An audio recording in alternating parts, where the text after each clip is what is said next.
Hey, what's up guys? Jerome here from the Bonsai Supply, and today we have a Wisteria in the studio. So Wisteria is a flowering tree or vine, and they are native to Korea, Japan, China, southern part of Canada, eastern part of the United States, and the northern part of Iran. And there's about 10 different species of the Wisteria. They come in 3 different flower colors, either purple, pink or white. Now the Wisteria is part of the legume family, which is the 3rd largest family with 18,000 species.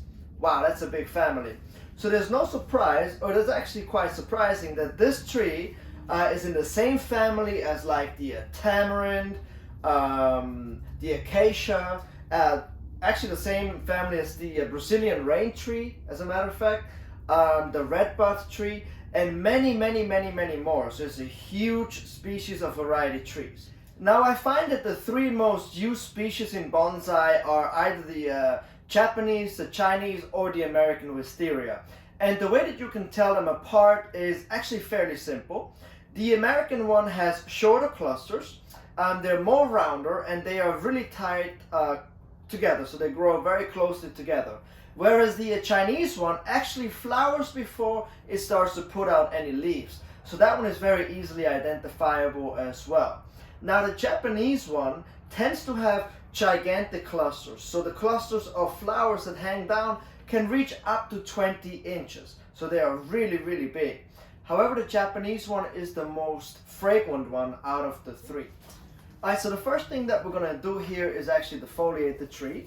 And since we are in the fall right now, you can easily tell when it is actually time to safely go ahead and help the tree to defoliate is when you touch the tree and the leaves just start to fall off. Now as you can see, the fall colors are not as vibrant as you would hope, and that's probably because the tree was not in full sun during fall. Wisterias love to grow in full sun throughout the entire year. And it was probably also not fertilized very well throughout the year, and that's why the fall colors are kind of on the lighter side and not as vibrant green. However, we can fix that next year, especially when we repot it into good bonsai soil. So now let me go ahead and remove all the leaves on this tree.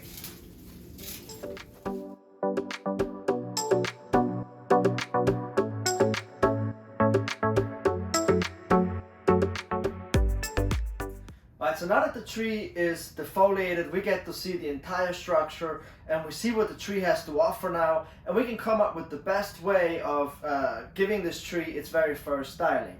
Now there are a couple things to keep in mind with Wisterias. Number 1 is that they do like to grow in a deeper pot, so we have to keep that in mind for its future or first styling.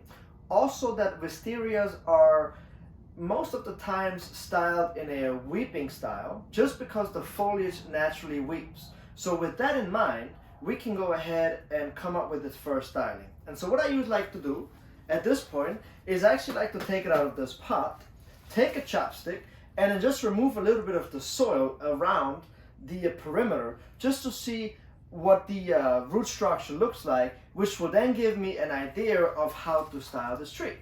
And so I have 2 styles in mind. One would be an upright, an informal upright weeping, and the other one would be a cascading weeping style. But in order to find out which one of those would best fit this tree, like I said, we have to take it out and take a look at the roots and see what they have.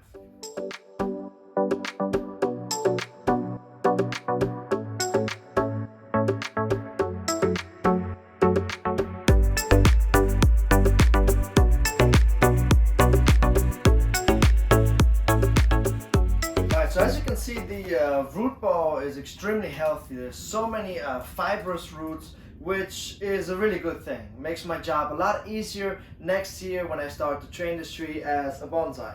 Now, as I was removing the top layer of soil, I found 2 problem roots, which are these 2 thick ones. They just look too thick and they don't really work in this design.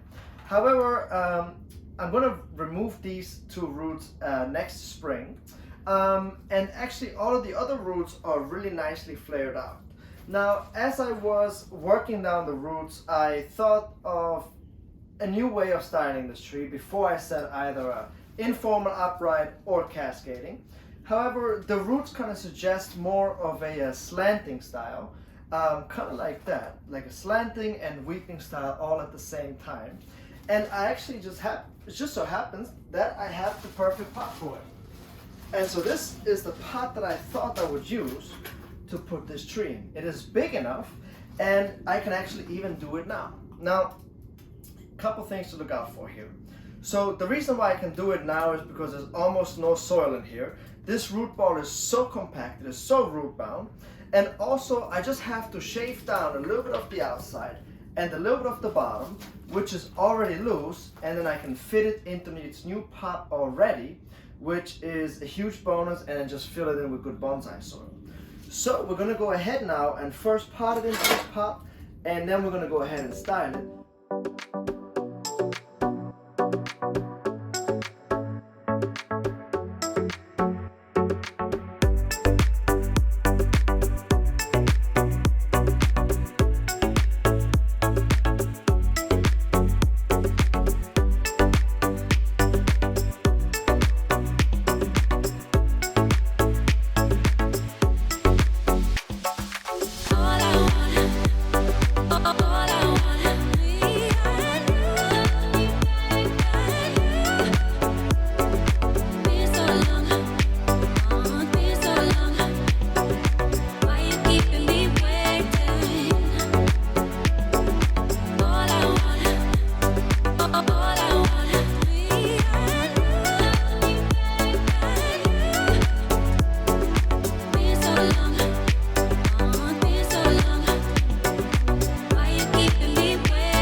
Alright, so as you can see, the first styling of this wisteria has been completed now, and I think it turned out really good.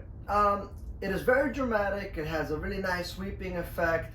I really like this tree a lot. Now what's really interesting is that this tree was obviously not grown with a bonsai in mind, so this is the very first styling, so this is how I got it out of the nursery, and for me to be able to turn it into this already as its very first styling is really, really nice. So this tree is just gonna get better and better down the line, and I think it doesn't really matter what kind of color of flowers I'm gonna get, but once they start to weep down with the contrast of this old Chinese pot, it's gonna be, I think it's gonna be a really nice look. Now this Chinese container I've had in my collection for about 10 years, and the person I got it from had it in their collection for around 30 years. So this is quite an old pot, say a 40-year-old pot. It's a beautiful pot, and I think this tree really deserves this pot.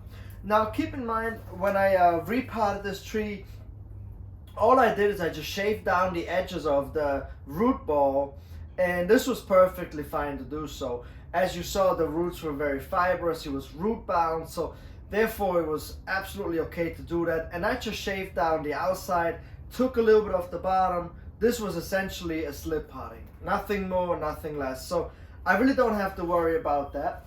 Now this exposed area back here, there's really nothing to worry about with the roots exposed. Think of this as like a root over rock.